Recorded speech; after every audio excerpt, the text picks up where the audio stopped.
मित्रों, कैसे हैं आप? तो आइए आज हम अपनी श्रृंखला को आगे बढ़ाते हैं और मिथुन राशि और मिथुन लग्न वालों के लिए बात करते हैं कि कैसे वो भूमि, भवन और वाहन का सुख प्राप्त कर सकें।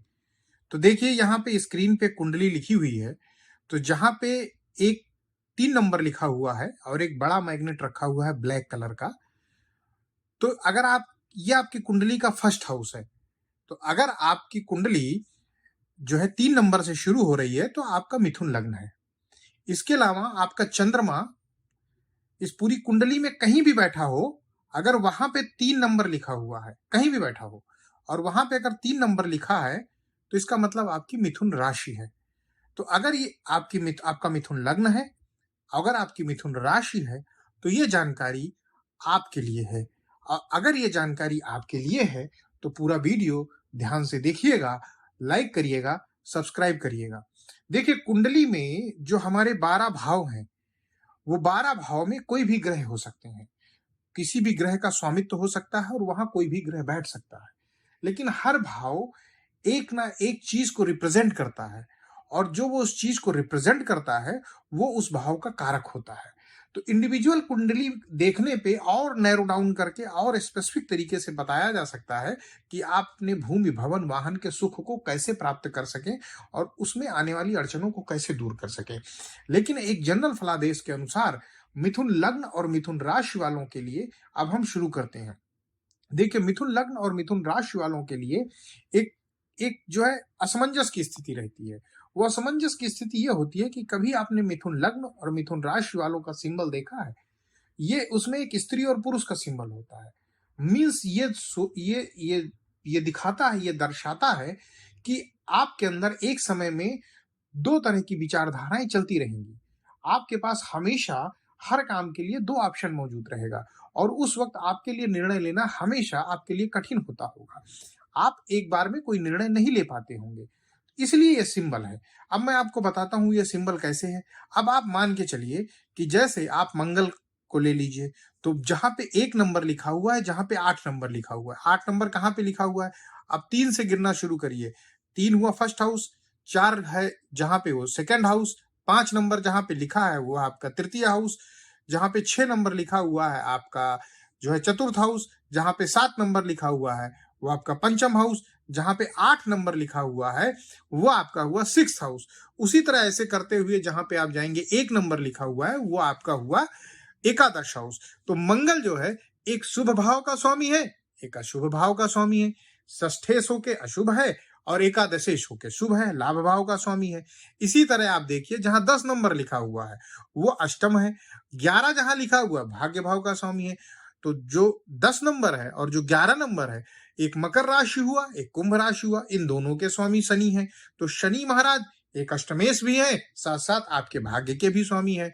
अब आइए शुक्र भगवान, जहां पे शुक्र भगवान 7 नंबर लिखा हुआ है मतलब पंचमेश है, शुभ है। लेकिन साथ ही साथ 2 नंबर जहां पे लिखा हुआ है वृष राशि है, द्वादशेश भी है। तो मतलब जो है वहां पे वो बेभाग्य स्वामी हो गए। तो इस तरह से यहाँ पे जिन राशियों को दो भावों का अधिपति बनाया गया है, वो क्या हो रहा है कि वो एक अशुभ भाव के स्वामी है और एक शुभ भाव के स्वामी है। तो जो ये सिंबल है वो सिंबल इसी बात को रिप्रेजेंट करता है कि आपके अंदर एक द्वंद्वात्मक विचार चलता रहता होगा। अब आप हम जानने की कोशिश करते हैं कि ये तो हुई आपकी मिथुन राशि और मिथुन लग्न की एक थोड़ी सी विशेषता। मैं डिटेल में वीडियो बनाऊंगा लग्न के सारे फलाफल के हिसाब से। अब देखिए कुंडली में हर भाव किसी ना किसी को रिप्रेजेंट करता है। तो जैसे हम अगर भूमि का विचार करें, लैंड का विचार करते हैं, वाहन का विचार करते हैं, भवन का विचार करते हैं, तो इसके लिए चतुर्थेश होता है, चतुर्थ भाव का स्वामी, जहां पे 6 नंबर लिखा हुआ है और एक बड़ा सा ब्लैक कलर का मैग्नेट रखा हुआ है।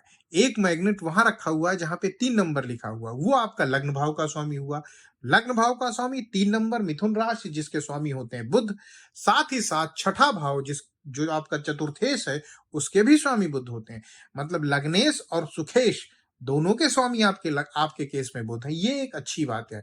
तो लग्नेश या चतुर्थेश की दशा में, मतलब महादशा में, अंतरदशा में, प्रत्यंतर दशा में आपके जो है भूमि भवन वाहन के काम बन सकते हैं। इसी तरह अगर आप दिन बुधवार पकड़ते हैं और बुधवार-बुधवार अगर अपनी ज़मीन का कारोबार करते हैं, तो आपको फ़ायदा हो सकता है। इसके अलावा देखिए हमने 2 जगह मैग्नेट रखा हुआ है, एक 7 में जहाँ पे 7 नंबर लिखा हुआ है पंचम भाव, एक जहाँ पे 11 नंबर लिखा है, मतलब नवम भाव। अगर आपके लग्न और चतुर्थ भाव के स्वामी पंचम या नवम में बैठेंगे स्ट्रांग होके, तो आपको भूमि भवन वाहन माता का सुख पर्याप्त मिलेगा। लेकिन अगर जहां 12 नंबर लिखा हुआ वहां जाके बैठते हैं, तो वहां बुध भगवान नीच के हो जाएंगे। यद्यपि वो अपनी 7वीं दृष्टि से अपने ही घर को देखेंगे, तो भूमि भवन वाहन और माता के सुख में वृद्धि करेंगे, लेकिन नीच के होने के कारण आपके साथ साथ आपके जीवन में ऑब्स्टेकल में भी वृद्धि होगी।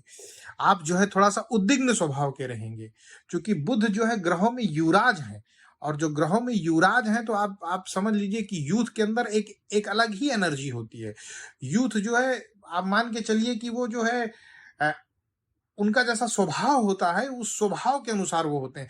जैसे छड़े रुष्टा, छड़े तुष्टा, यूथ को आप जो है थोड़ा-सा जो है बालक की बात नहीं कर रहा हूँ मैं, यूथ के अंदर भी यही क्वालिटी होती है। अगर उनको कोई चीज़ मिल गई तो वो तुरंत ही खुश हो जाएँगे और तुरंत ही जो है पूरा एनर्जी से फ्लो में अपनी जीवन लाइफ़ को चलाने लगेंगे, और कहीं थोड़ी-सी बात हो गई तो डिप्रेस भी हो जाएँगे। तो इस तरह की मनःस्थिति आपकी बनी रहती होगी। तो ये तो एक जो है ग्रह के हिसाब से जो है व्यवहार का फल हुआ। लेकिन आप अगर चतुर्थ भाव और अपने लग्न को ध्यान देते हैं, तो जो है आपका जो है ये जो है भूमि भवन वाहन पाने का सपना पूरा हो सकता है। अब आप ये समझिए कि बुध के अधिष्ठाता देव कौन से हैं? बुध के अधिष्ठाता देव गणेश जी हैं, और ये कितने भाग्य की बात है कि आज मैं जब ये वीडियो रिकॉर्ड कर रहा हूँ, तो गणेश चतुर्थी की शुरुआत है। गणेश चतुर्थी आज मनाई जा रही है पूरे भारतवर्ष में। तो सोचिए कि ये जो है सौभाग्य की बात है कि मैंने नहीं सोचा था कि ऐसा संयोग बनेगा कि मैं बुधवार के मतलब गणेश भगवान के गणेश चतुर्थी के दिन आप लोगों के लिए ये उपाय बताऊंगा। तो आपके लिए बस इतना ही उपाय है कि आप गणेश जी की जितनी आराधना कर सकते हैं, बुधवार के दिन जितना जो है पब्लिक की भलाई कर सकते हैं, गरीबों को भोजन के करा सकते हैं, आप सामाजिक कार्य कर सकते हैं, उतना ही आपको फायदा होगा। और दूसरी बात है, जो है अपनी कुंडली का विशेष परामर्श भी ले सकते हैं और उस परामर्श के हिसाब से भी काम कर सकते हैं। तो आपको ध्यान देना सिर्फ इतना है, आपके लग्नेश के स्वामी हैं बुध, आपके राशि के स्वामी हैं बुध, साथ ही साथ आपके चतुर्थ भाव जो सुख भाव है, उस सुख भाव के स्वामी भी हैं बुध।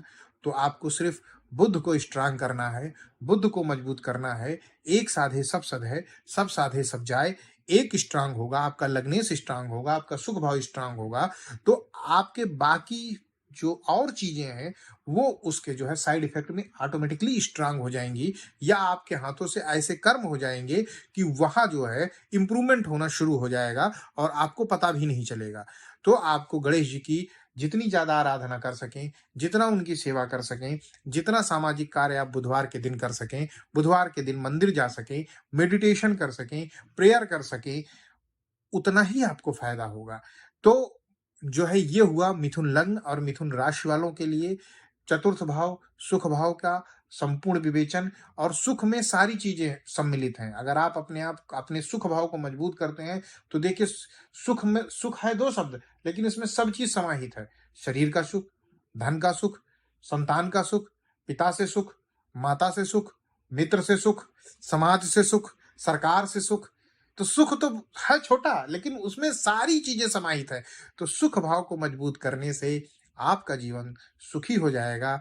अब मैं इन्हीं बातों के साथ आपके सुखद जीवन की कामना करता हूँ और इस वीडियो को यहीं विराम देता हूँ।